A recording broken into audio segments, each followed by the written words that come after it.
G'day, how are we all?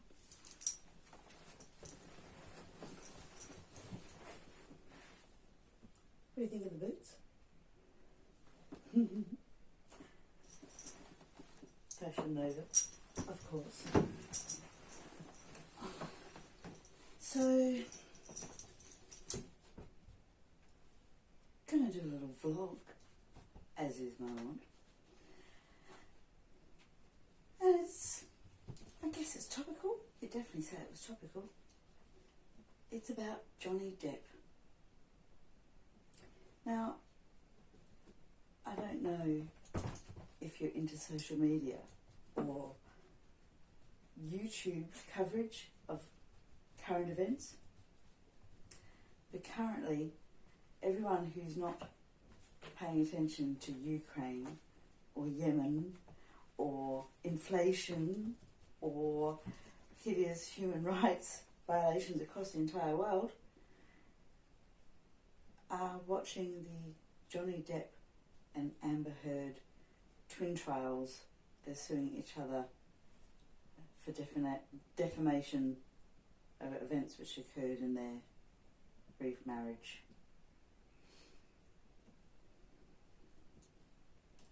So I'm going to start this, my unqualified personal opinion. I know not either Mr. Depp nor Ms. Heard. I'm going to preface the entire thing by pointing out that I'm pretty much the same age as Mr. Depp. A little bit younger. But the first time I became aware of Johnny Depp was, of course, the television series 21 Jump Street, because I was a teenager in the 1980s.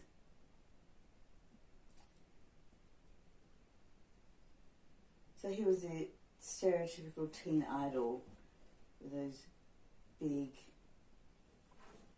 fawn-like eyes and those high cheekbones and that chin. He was a very, very pretty young man. And it was obvious from the beginning he was actually quite a talented and sensitive actor. The episode which I always think of when I think of Johnny Depp and 21 Jump Street, and 21 Jump Street wasn't a fabulous series. You know, it was pretty superficial, and then they rebooted it as a very funny film. I mean, it was originally a rip-off of, like, there was a mod squad. I think there was a mod squad in the 70s, which was about, you know, like groovy young detectives going undercover in high schools, blending in with the 70s fashion. I just rebooted it in the late 80s and made it 21 Jump Street. I had Johnny Depp in it. But the episode of 21 Jump Street featuring Johnny Depp that I always think of is the storyline, the story arc of which Johnny Depp's character, spoiler alert, just in case you're revisiting, Johnny Depp's character loses his girlfriend in a shooting hold-up in a convenience store, from memory, and he starts obsessing about it because it took like 7 seconds for the gunman to enter the store and for the burglary to go, with the hold-up to go wrong, and for his girlfriend to be shot. So it was about 7 seconds. Then Johnny Depp's character started obsessing of all the things he could do in 7 seconds, and he was like, and there was footage, like he was in the bathroom, like getting in and out of his sneakers, tying them very quickly and seeing how quickly he could do things in like that little short amount of time in which he didn't save his girlfriend. And it was actually really interesting and believable, sort of like psychological study of PTSD in the immediate aftermath of tragedy.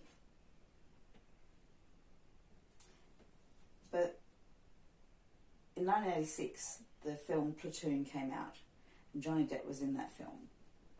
But I didn't see it because it was in the 80s, and I lived in rural Western Australia.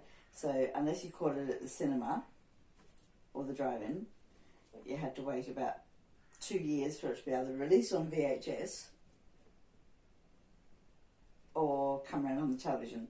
So by the time I got to see it on VHS, it was like 89, I think. And there as a minor but very important character in Platoon, which is a stellar cast of like Charlie Sheen.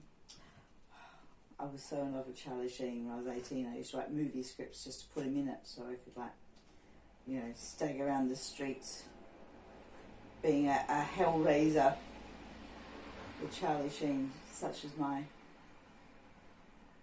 teenage delusion and ambition to be like writer and comrade, people engaged in the similar business. But anyway, Johnny Depp was in this film as the interpreter, and he must have only been about 18, 19, no, hang on, he would have been like 21, 22, I think, when he made the film, Platoon. And there's a scene at the end of the film when they're evacuating a village which has been razed and raped by American troops, in which they're just walking up a river, and Johnny Depp, a young Johnny Depp, is just, he's in the background and he's holding like a child in his arms. And it just sort of course I don't know Johnny Depp, but I do believe Dr. Maya Angelou when she says, you know, believe someone when they show you who they are the first time. I'm paraphrasing. I apologise. Johnny Depp is holding this child in this film, and he's in the background, so he's aware that there's camera on him, but he's not delivering a line or anything. But he's holding a child as he's walking up the river, and there's something about the way that Johnny Depp was holding that child that you just knew that child was absolutely safe in those arms. That there was a decent young man with sensitivity about him. I remember actually looking at him thinking he looked, with his high cheekbones and those big fawn-like eyes and the floppy hair,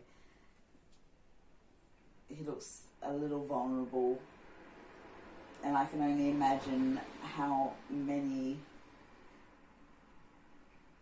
producers of the exploitative kind tried it on with a young Johnny Depp, but Johnny Depp has been living it tough since he was little, so one assumes he dealt with all those exploitative producers, the type that went around making, you know, the films that, well, Charlie Sheen was rumoured to have indulged in his own exploitation, wasn't he, on the set of Lucas. But I digress. Back to Johnny Depp.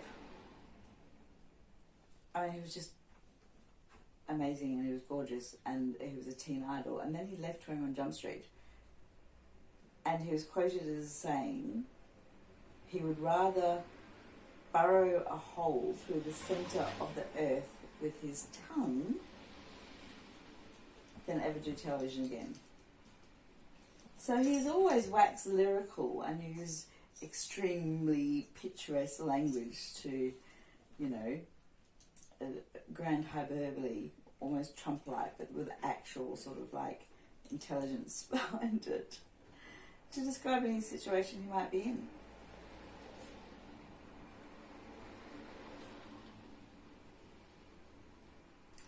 Then when he left 21 Jump Street and started doing films like Edward Scissorhands, well, he became superstar of the films, Johnny Depp.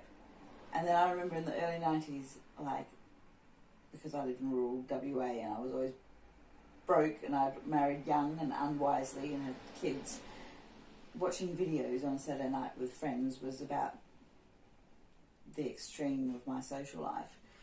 So I remember like a friend who used to watch videos with us saying, Johnny Depp's lost the plot. I'm like, what do you mean? I was just started doing all these very weird films, like like this one, and it was Ed Wood, and Ed Wood was fabulous.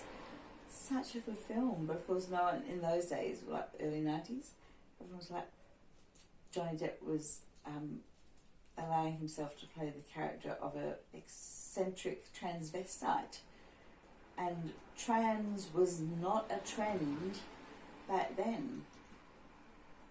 I mean, trans, of course, has been around forever, but millennials think they invented it, of course. But, you know, watch Ed Wood just for a sense of, like, the extreme. Oh! You have to excuse my little puppy dog. Wait, come here. Come here, puppy dog. Come here. Someone walked past the window and she's telling them off. Allow me to get her for you. Come here. Come here. Daisy. Daisy. Daisy. Give me your answer, Here she is. Isn't she fabulous? This is, for those of you who've watched my other videos, the cutest puppy ever. She was meant to be a Jack Russell for catching mice. She is not. But she's still adorable, and the kiddo adores her as well, so she's here to stay. Where was I? Johnny Depp. Oh, yeah, that's right. And then, like, when Johnny Depp was reasonably young, I guess, well, he got a life partner by the name of Vanessa Paradis, extraordinarily beautiful and winsome French actor and musician, with whom Mr. Depp had 2 fabulous babies. In point of fact, I loved the name Lily Rose and wanted to give it to one of my daughters, but I was pipped at the post just by Johnny Depp, and so I didn't call my daughter Lily Rose because I didn't want people to go, because like Lily Rose Depp had just been born. I didn't want people to say, oh, is that like, did you get the idea out of like Johnny Depp's baby? I'm like, no, because my grandmother was Lillian Rose. And I love the song, you know, she is my lily and my rose. So, I end up with a Lily Eliza instead. Lil for short. The apple of my eye.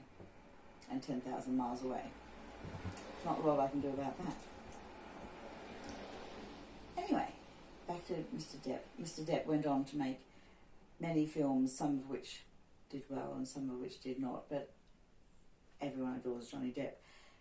And you can just, like, from his charity visits to hospitals, from all the red, you know, in England they do the red nose comic relief, you know, charity things, and Johnny Depp was always in those sort of things.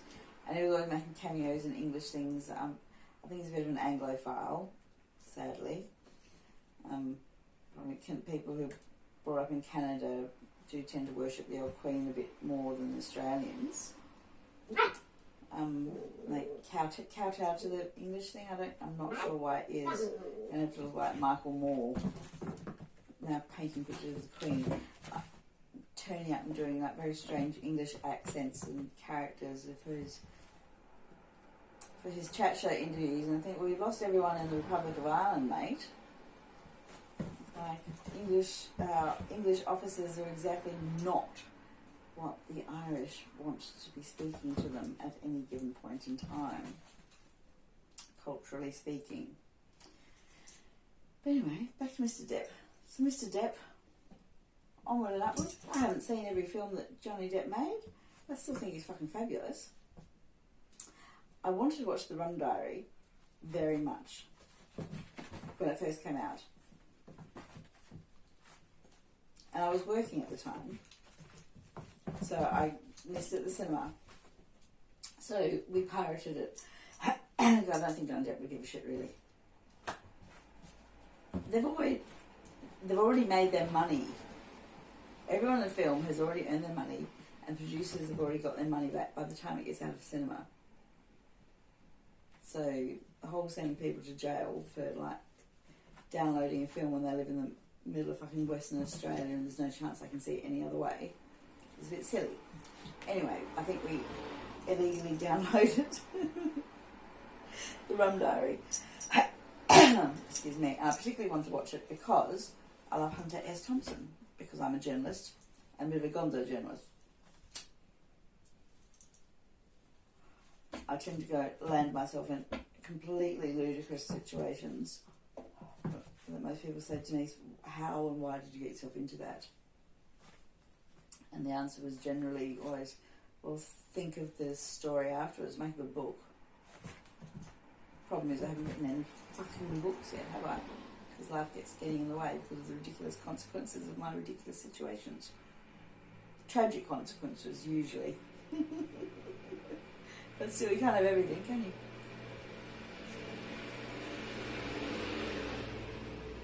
Tractor. I live in Mayo Island. Tractors are a common sight, and I'm not exactly a connoisseur of tractors, but I can appreciate a big red Massey. Anyway, Hunter S. Thompson and Johnny Depp were good friends. Fear and Loathing in Las Vegas is a fucking magnificent book/film. And Johnny Depp just had Hunter S. Thompson down pat. Brilliant Asperger's, probably, I'd say. Johnny Depp. I mean, he's like, let's look at like the very talented, brilliant Asperger's when they're extreme. They have good musical pitch. They can mimic people immediately and mirror their behaviour, which is how they get on. They can be personable. They can abuse substances a lot because they can get a bit depressed. They're obviously flamboyant. They don't feel they fit in. And if you add PTSD and childhood trauma on top of that, then they go off the rails. But if they're channeled into something fabulously artistic, then they can be happy and generous. And so Hunter S. Thompson and Johnny Depp, obviously birds of a feather in any case. And they were hanging out one day in Hunter S. Thompson's attic, which is not something anyone can say. And they found the Rum Diary, which was missing, had gone missing. Hunter S. Thompson didn't know what it was, and Johnny Depp said, this is a film, and it became a film. And because Johnny Depp loved his friend Hunter S. Thompson, he really wanted to make a fabulous film.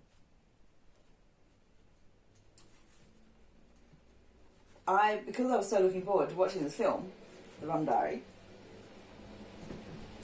and back in 2012, I was like trying to watch it on my laptop. I was working in the sex shop by now, and the sex shop sold the legal weed, you know, the synthesized marijuana, which is very, very bad for you. It was legal at the time, and then it became illegal, and I'm glad it was, because it mimics basically the worst sort of barbiturates, and there were obviously people becoming addicted to it that were coming to the shop to buy it every day that were not doing so well, and I didn't like selling it. But it was my job to sell it, and it was a legal enterprise, so what was I supposed to do? But anyway, because I was working and because I didn't use weed, like illegal weed, because cannabis is still illegal in Western Australia, and Ireland for that matter. I bought it myself, but I wanted to because I expected that like the Rum Diary would be like hilarious and probably have a bit of substance use in it. Hi Daisy! Among other things. I thought I'll buy like a bag of this legal weed, because everyone seems to be having fun on it. This was in the early stages of selling it. I'll buy a bag of this and I will smoke a bit of this before I watch the Rum Diary.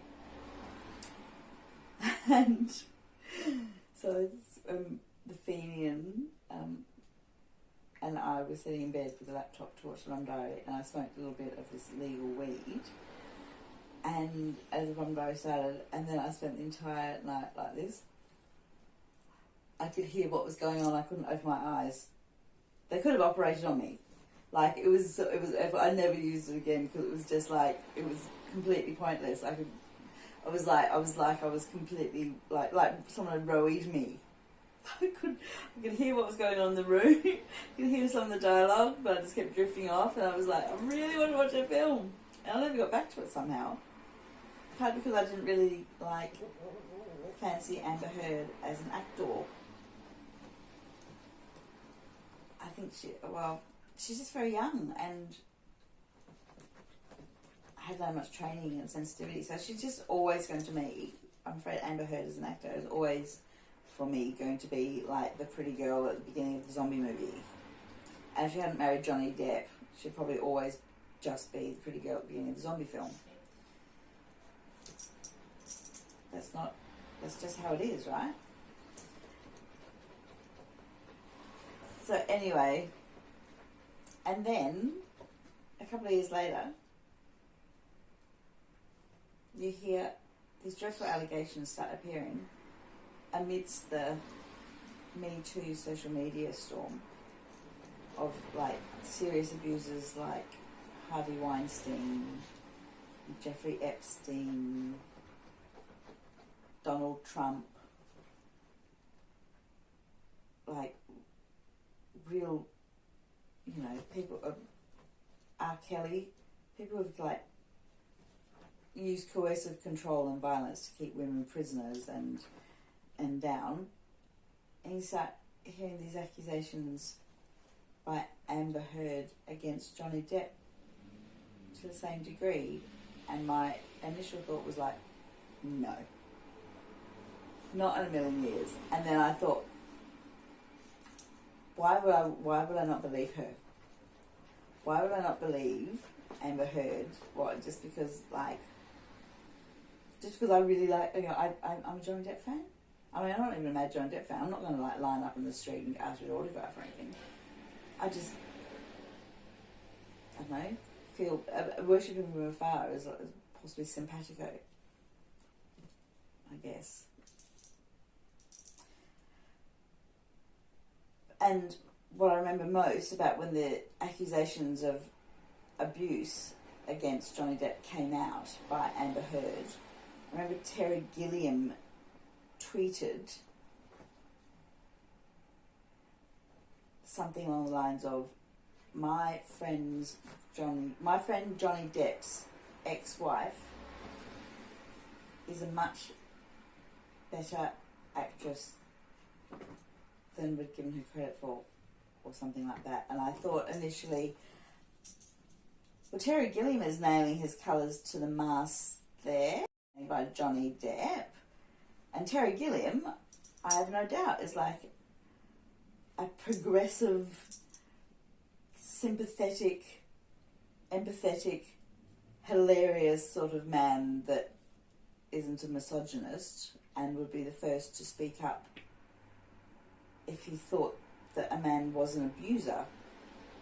And then I thought, well, what do I know from Terry Gilliam? I don't know Terry Gilliam either. These are all like famous people whose art I admire, but we've been wrong before, haven't we? We were wrong about Mr. Cosby, Dr. Cosby. As I've said before in vlogs or podcasts, I was like in the mid-80s. I watched the Cosby Show. I grew up with Bill Cosby, even though I was in Australia. I was a little white girl in Australia. I still grew up with Dr. Cosby because he made cameo appearances on Sesame Street. I had Fat Albert comics, and then the Cosby Show started in the 80s when I was a teenager. And when I was a teenager, I was like a theatre nerd that did like local theatre troupe stuff, like very silly bad plays, that sort of thing. But I loved it because there was nothing else going in that town. And if I had been spirited away to LA and someone said, Dr. Cosby's in town for just for 2 nights and he wants you to go and read a script in his hotel room, in his hotel suite, I would have been so excited, I would have rushed in. I would never have thought for a minute that the man who I would think of as like a father figure would have had any other motivation, partly because of my own low self-esteem. People forget sometimes that when girls report rape, people go, as if they'd rape you. What, you got tickets on yourself And I had such low self-esteem that I used to think, sometimes when I would be harassed or groped or whatever, sometimes I think that I must have imagined it because I was told I was ugly so often that it seemed ridiculous to accuse men of desiring me enough to be harassing me without consent. Which happens to a lot of women, and women, persons, victims and survivors. I mean, even several of Donald Trump's very credible accusers, when their accusations came to light, Donald Trump went to rallies and said, "Believe me, she is not my type. I wouldn't touch her. She's not the type I'd want to rape." It's like,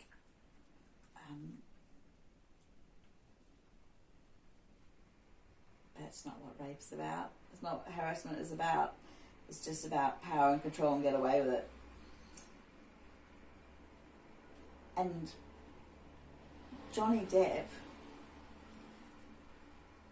who has been in the public eye since the mid-80s, has never, since the accusations that Amber Heard made against Johnny Depp with the bruises and lots of things, since that came out, not one other person in the whole wide world has come forward to say, "Yep, he did that to me too," or "I've seen him do it to other people," or anything. It was like, in the normal situation of when an accusation becomes public, in solidarity, people who've had the same experience go, "I'm coming forward so that woman is believed or that person is believed as because it happened to me as well." I thought I was the only person that happened to. That's what happened with Bill Cosby. Just about everyone that he hurt thought that it must be something that they did and they were the only person that it happened to and no one would believe them. And then the internet happened and people were connected and could basically compare notes and find out that it was an epidemic of assault and harassment and sexism and misogyny and war against women. It was never isolated incidents. Believe a person the first time when they show you who they are. And Johnny Depp has got it's so, Amber Heard is now so outgunned and so obviously deeply unwell because she's been diagnosed with borderline personality disorder and histrionic at that yes, it's been proven beyond doubt that Amber Heard and possibly a couple of her cohorts and almost definitely her lawyers have conspired and fibbed and slandered in order to get hefty settlements financially from Johnny Depp, and have attempted to destroy the man by making the worst accusations you can make against a chap.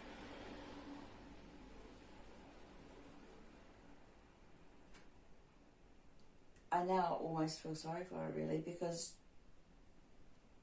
obviously she's lied. Obviously it's manipulation and she's deeply unwell, but that's the point. When people are deeply unwell, they might behave very badly and erratically and irrationally and even go so far as to break the law. And I understand that Johnny Depp wants to restore his reputation to the entire world as a good, kind, generous man who respects women and is a child abuse survivor himself.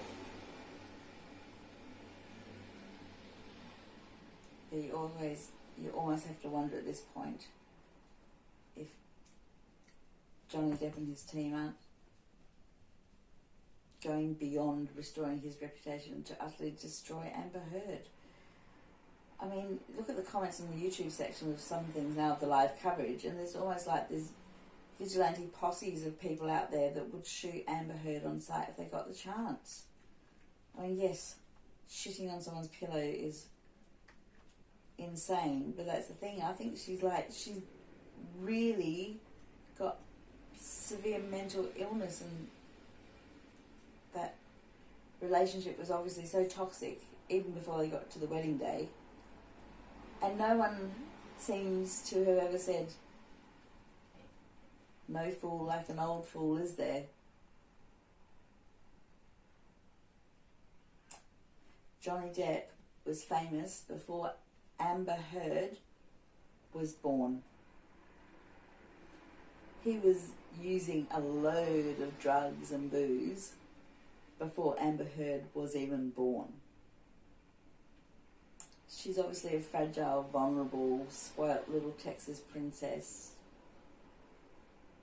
wildly out of her depth and unequipped to handle the fame that comes with being Mrs. Depp.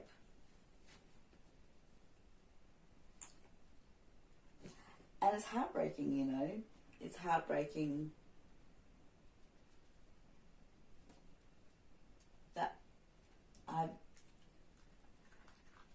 Alice Walker has written essays about the art and the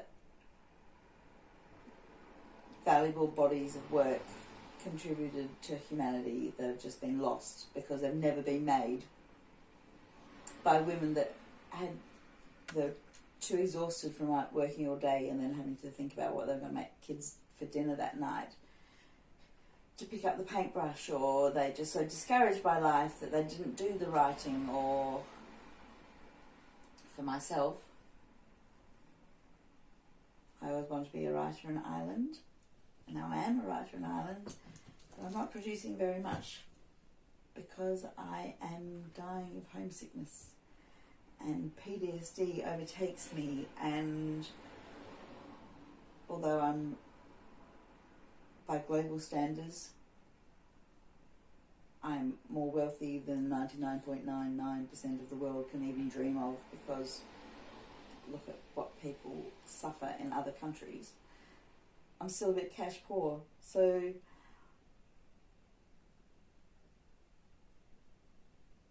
my artistic ambitions, as it were, my creative ambitions, and now I'm 50 and I've always been creative since I was a kid, but life has certainly taken me in other directions in most ways. When I see the testimony of like Johnny Depp just buying for Amber Heard and his friends and just whoever that comes in his orbit, that out of just love and generosity, maybe grandiose narcissism, maybe, but genuine love and generosity and wanting to nurture someone and be a patron to them. When I see Johnny Depp saying, like, you know, just setting up entire art studios for them, have you got enough paint? Have you got enough paint, really? And a little, like, smile as if to say, like, you know, I don't mind spending $1,000 on the best of the best, you know, gold leaf for you to, like, throw at an apple if that's what you think is going to be your art. I couldn't help but wallow in a bit of self-pity, thinking, oh, to be married to a man like Johnny Depp.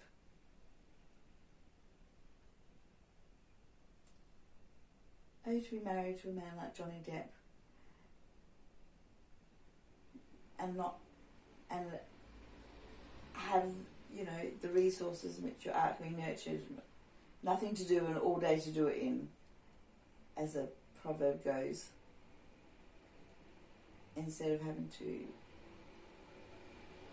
know, cope with mental illness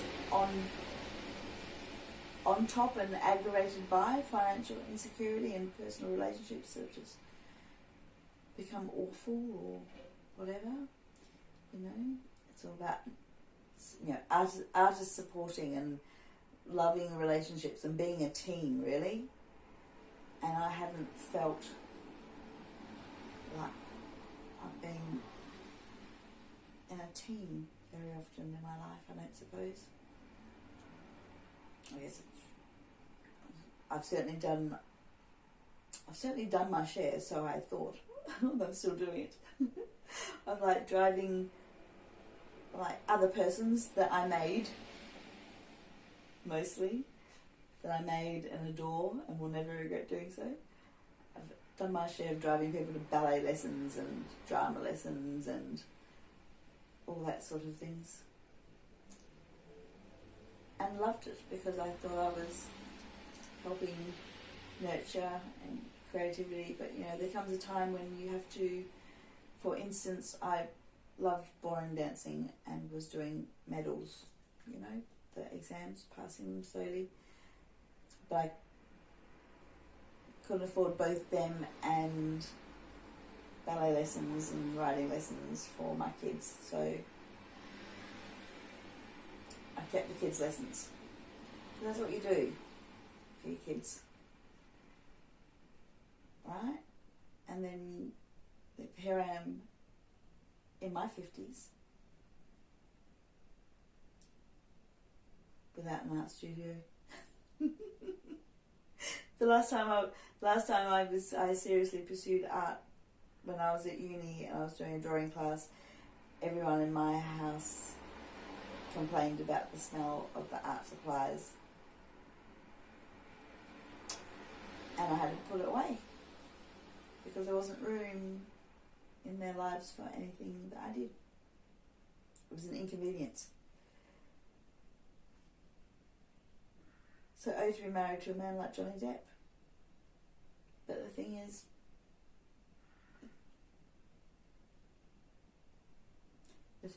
people like Johnny Depp are not going to marry BBWs who aren't famous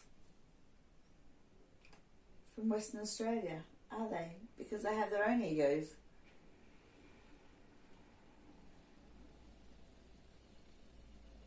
Amber Heard is very pretty and very, very thin.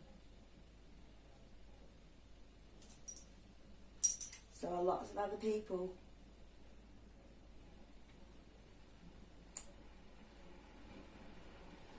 But, you know, people who look like me don't end up married to Johnny Depp or Colin Farrell or, you know? And then they go on chat shows and say, "Oh, it was so awful. It was so awful. She was awful." Was she? Was she really? I do feel sorry for Miss Heard.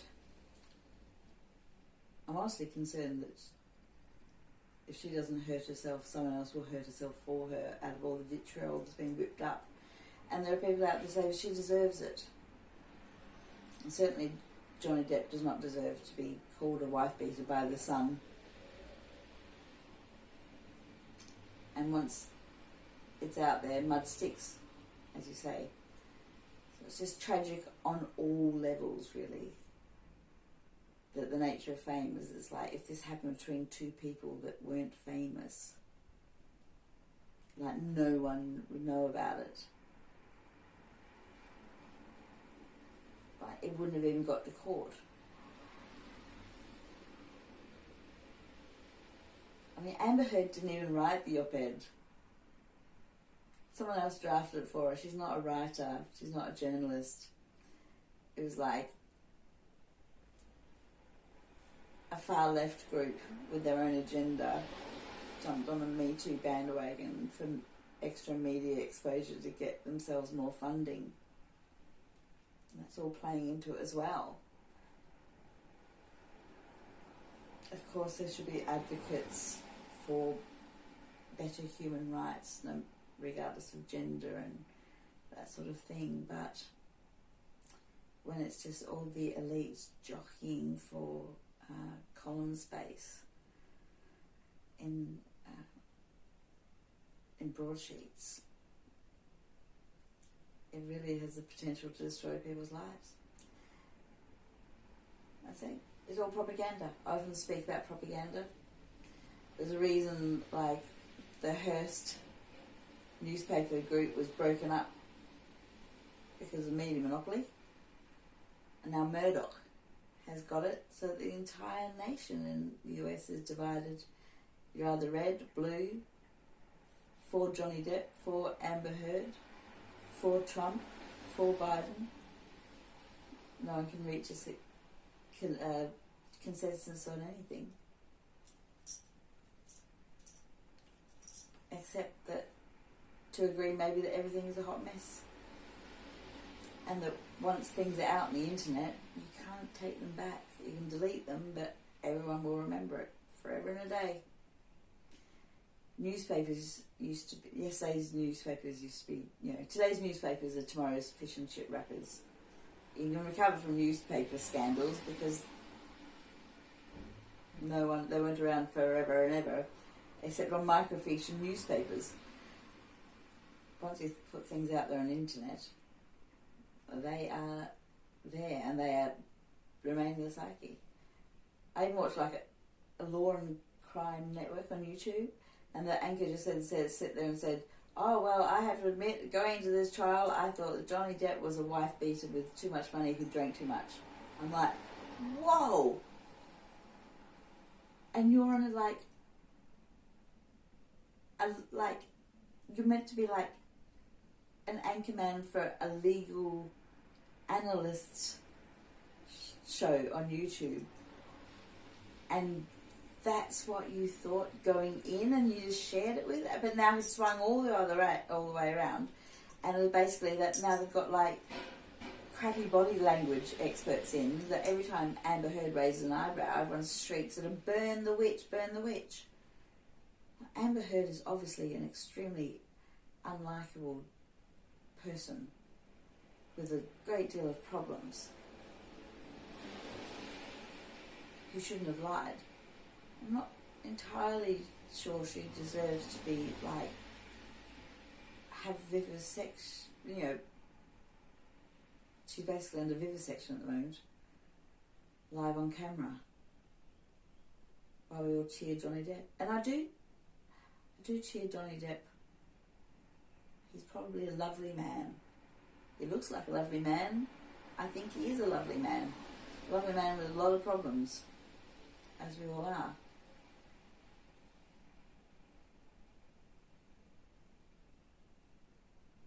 Perhaps it's just hard for me to accept. It's no longer 1986 and Johnny Depp is not standing with a baby in his arms, looking all winsome and adorable. And there's no way when I grow up I'll ever be able to marry Johnny Depp. Because I grew up and I got married a couple of times. Neither of them turned out to be Johnny Depp. So perhaps at the very root of all this really is just the Cinderella myth. Amber Heard, like most little girls in America, was taught that when she grows up she can be a princess and marry a famous handsome man. And she did.